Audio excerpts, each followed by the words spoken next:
કારણે ખેડૂતો બરબાદ થઈ ગયા છે। જે ખેડૂતો રાહ જોઈ રહ્યા હતા કે દિવાળી પછી માર્કેટિંગ યાર્ડ ખુલે અને માલ વેચી અને જે 4 મહિનાની મહેનત છે એ 4 મહિનાની મહેનતને એન્કેશ કરી લે, પણ એ પહેલા જ કુદરતે એવો માર માર્યો કે ખેડૂતોની કમર ભાંગી ગઈ અને આ માર હજી પણ અટકવાનો નથી।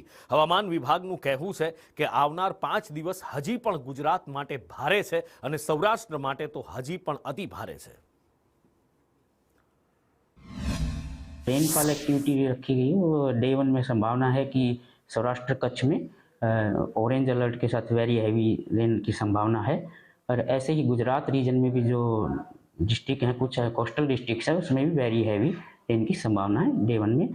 उसके एडजॉइनिंग जो south Gujarat coast south Gujarat interior district हैं वहाँ पे हैवी येलो के साथ, और एडजॉइनिंग नॉर्थ गुजरात के भी डिस्ट्रिक्ट हैं, 1-2 हैं, उनमें भी हैवी रेन एक्सपेक्टेड है डे 1 में।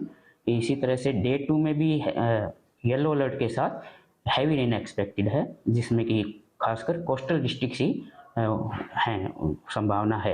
जो ऑरेंज अलर्ट है वो आज जो दिया गया है वो गिर सोमनाथ, दीव, अमरेली, भावनगर सौराष्ट्र के डिस्ट्रिक्ट हैं, और जो गुजरात के डिस्ट्रिक्ट हैं उसमें भरूच, सूरत में